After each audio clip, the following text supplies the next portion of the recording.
Hey guys, what's going on? Thank you so much for watching today, and we are going to jump into exactly what is coming with the free update number 2 to Jurassic World Evolution 2. So we knew that this free update was coming alongside the Camp Cretaceous dinosaur DLC releasing on March 8th, but now we have details of exactly what is going to be coming, and it is fantastic.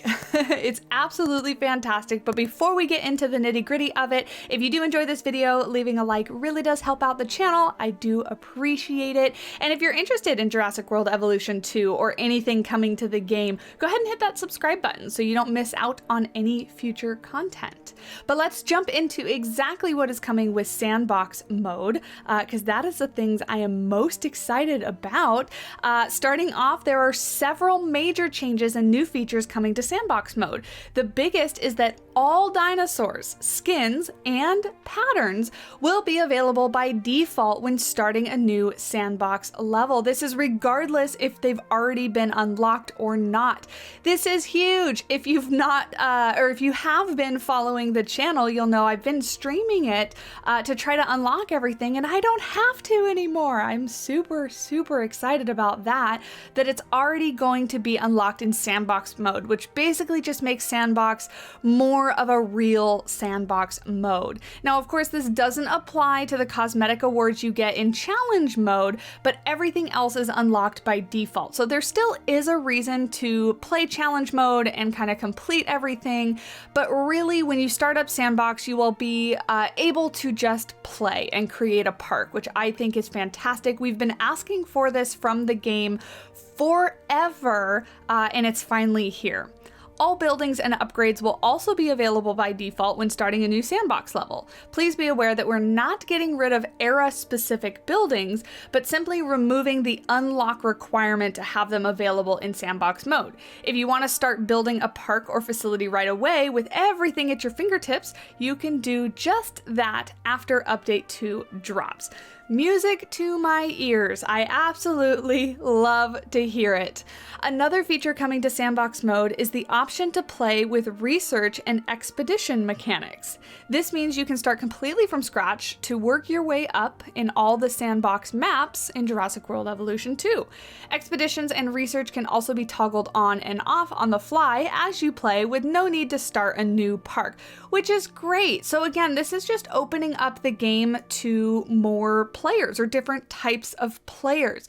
For a while, Jurassic World Evolution and Evolution 2 were kind of catered to specific types of players that really liked to play the management side of things. They really liked to go through challenge and chaos theory and all that kind of stuff in Evolution 2. And now this just really opens it up to people that are a little bit more casual, that just want to play a sandbox mode, that kind of want to cater to their difficulty levels that they want to play with. And we'll get into a little bit more. The next thing caters to that even more, but let me make sure I'm not missing anything.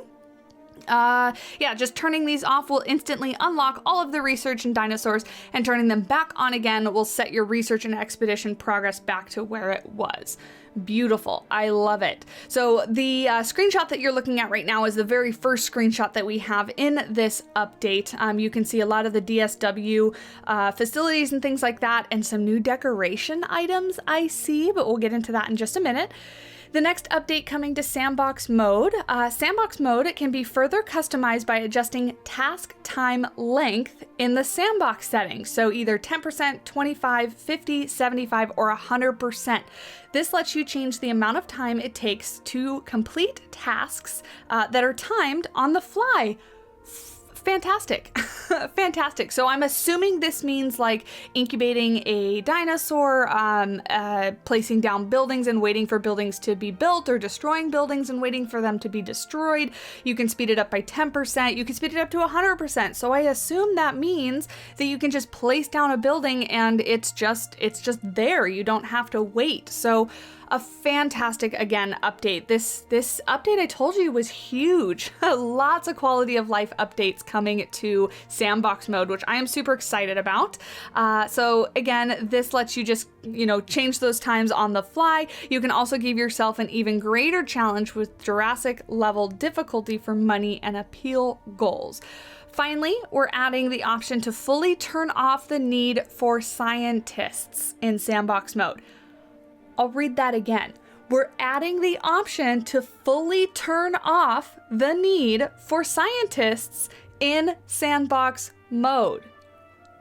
If this was the update alone, I would be a happy camper. This means you don't have to hire, train, deal with scientists getting disgruntled or any of that nonsense in Sandbox Mode. So that means you can just synthesize your dinosaurs, let them incubate, no problem. Just making it a true Sandbox Mode, which is, again, music to my ears. I love to hear it. So very, very excited about that. With Scientist turns off, all tasks will simply just complete as if a scientist was assigned, from dinosaur creation to research to expeditions. Fabulous. Fabulous. I don't have anything else to say on that one. It's just perfect. Moving on to the decoration part. So in that first screenshot, you did see a few new decorations, but let's go ahead and get into the nitty gritty with this second screenshot here being the Velociraptor Park. So beautiful. Awesome to see that back. I believe it was in Jurassic World Evolution, the first one as well. But this part says, good news, park managers. We're adding over 40 new placeables for your parks, letting you further customize and add detail to your parks and facilities. These placeables are split into facility pieces and decoration pieces. Facility pieces are made mainly to work with the DFW building set. So these are like the shipping containers and little shed type things that we saw with the first screenshot, is what I'm assuming, because all those things do look like they're new. But then it says that they also are perfect for Jurassic Park and Jurassic World era parks as well. Decoration pieces will help your parks pop with new signs, planters, and fountains. So moving on to this third screenshot here, we can see some, what I think are new signs, new fountain there, and then just some other, I'm trying to see, that's kind of all I see in this screenshot here. New fountain and new signs. But yeah, we'll also add the Velociraptor paddock and Spinosaurus skeleton to your parks as well. I don't have a screenshot of the Spinosaurus skeleton, but that Velociraptor paddock was that screenshot that you just saw. So very cool. Some of these new placeables are available in all eras, but some are restricted to specific eras. Players on PC and new generation consoles, so PlayStation 5 and Xbox Series X/S, are able to access all eras in Sandbox Mode and can mix and match decorations. We can't wait to see what kind of parks and enclosures you build with these new placeables. Check back at release for a full list of new decorations in our patch notes. Very cool. But one of the other things that I am most excited about, moving on to this, not last screenshot, but like third to last, I think we have a couple more to go through. Placeable trees, another thing that I've been wanting very, very badly. Speaking of placeables, you'll soon be able to add individual trees to your parks and facilities. These will not only look great in both your parks and enclosures, they will also add to your dinosaurs' forest comfort needs. So just like we can place the individual placeable rocks now that add to your dinosaurs' rock needs, these trees will add to your forest needs, which is pretty cool. These trees are unique to each environment and come in 4 different varieties: large, medium, small, and bushy. You won't be able to mix trees from different environments, but you can mix and match the different sizes as you see fit. With these individually placeable trees, the new decorative placeables, you'll have more control over how your parks and enclosures look and feel, and we're looking forward to see how you use them in your parks. So yeah, you can see in this screenshot here, we've got little trees in between paths and stuff. That's probably where I like to use them most, is in those little blank areas between your paths, between your facilities, just to make it look a little bit more like it's integrated into the environment. So very excited to see those coming. And I think second to last thing here, let's talk about first person view. Soon you'll be able to experience and explore your parks like never before. Update 2 adds a first person view option to all modes in Jurassic World Evolution 2. While playing, you'll be able to access first person view from a dedicated button in the build menu on the left side of your screen. Select it, then choose a starting position in your park, and you'll instantly be on the ground level. So this is kind of what I'm going to call just a Tetchet cam, right? If you're familiar with Planet Zoo, you can go down in first person and walk around your park. Very cool though is that you can adjust the height. So I'm assuming you can choose to be a really tall person or a really small person.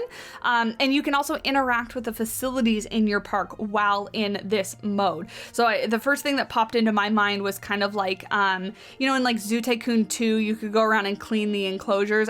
Not that, right? Because that's not a mechanic in JWE2, but you can walk up to your hatchery, you can walk up to maybe the expedition center or the fossil building. I am completely drawing blanks on the names of them right now. But anyway, you can also jump on the ride. So that's what the screenshot is that you're looking at right now, is the tour ride, right? You can jump onto that and take a ride through your enclosures. So very cool on that one. And then this here, which I believe is the last thing that we're gonna go over, Species Viewer. Another thing that people have been asking for quite a while, and essentially what this is going to do is it's going to allow you to view your dinosaur before you actually synthesize or incubate it to see what kind of skin patterns will look like on the specific dinosaur that you've chosen. Very cool. Very, very cool. So yeah, you can cycle through the skin and pattern colors you've unlocked, as well as adjust the positioning of the lighting and color grading. You can also play a few looped animations to see how they move when they walk, run, fly, or swim. So really cool. Basically, you can just preview your dinosaur before you make it. I may probably not be using this. That was a weird sentence, but I probably won't be using this too much just because I like to put everything on random skin color and random pattern and just kind of see what comes out. But those of you that do like to know or are aiming for a certain dinosaur look, this is really going to help you out. So I know there are a lot of players that are really going to appreciate this. And then finally, if you're looking to learn how to pronounce dinosaur names, there's a name pronunciation guide built into the species viewer. Please, skipping down to another line, just click a button and you can both see and hear the species name pronunciation of a specific dinosaur or reptile. Now that I will be using, absolutely 100%. I am terrible at the pronunciation of the names, and so that will really help me out. The rest of the update just goes over some quality of life improvements, so we'll just kind of go over those real quick here. Also rolling out a whole bunch of quality of life improvements to this free update. All the changes will be listed in our patch notes on March 8th, but we wanted to give you some highlights. Very cool. After update 2, you will be able to instantly sell all minerals you unearth. Rad, so you don't have to do those one at a time. Where you would previously have to add them to the extraction queue, you can now instantly sell them to get some money back. Oh, fabulous. So that means that your extraction queue can just be the fossils. Perfect. The Ranger Post is seeing some more improvements as well. You'll be able to assign MVUs and patrol Ranger Post. MVUs patrolling the area covered. Oh, very cool. So now your paleomedical facilities can go out and look at your habitats and make sure your dinosaurs are staying healthy. Certain operation buildings will get several new updates that will let you cut down on both task time and cost. Very cool. On the tour ride side of things, we're adding a Jurassic World gate that you can use in your Jurassic Tour and Gyrosphere attraction. This works similarly to the Jurassic Park gate, acting as an imposing and impressive doorway to your park tours. There's tons of new contracts being rolled out. Okay, awesome. And then finally, certain dinosaur behaviors are getting a small update specifically related to group attacks and hunts. Prey dinosaurs now have the potential to flee when a group attack starts, and the prey can even outrun predators if the predator runs out of stamina. Some defending dinosaurs may even attempt to charge an oncoming group of predators. We've also made a slight tweak to Indominus Rex and Velociraptor cohabitation, letting the two species form a single territory together. Very cool. The animations in Jurassic World Evolution 2 are phenomenal, and these updates sound like they're going to make them even better. So really happy to see that. But yeah, guys, that is the entire update number 2. Frontier did not hold back. They absolutely are giving us what I believe, what we have been asking for a really, really long time. And I think it's going to make my personal experience with Sandbox Mode so much better. I haven't started a Sandbox series yet, and now I'm actually happy that I didn't, that I kind of held out. I mean, I wasn't really holding out. I was just trying to accomplish everything and unlock everything, but I'm really happy that I am I'm gonna get to start with this new update. So yeah, on March 8th, look out for that. It'll be coming out. I definitely will be covering it on the channel, starting a new Sandbox series, as well as kind of continuing through some other gameplay. So if you're interested, if you like the content so far, hit that subscribe button down below so that you don't miss out. I'm also on Twitter, TikTok, Discord, as well as Instagram. If you want to follow me elsewhere, all those links are down in the description below. Thank you guys so much for watching, and I will talk to you guys in the next video. Bye!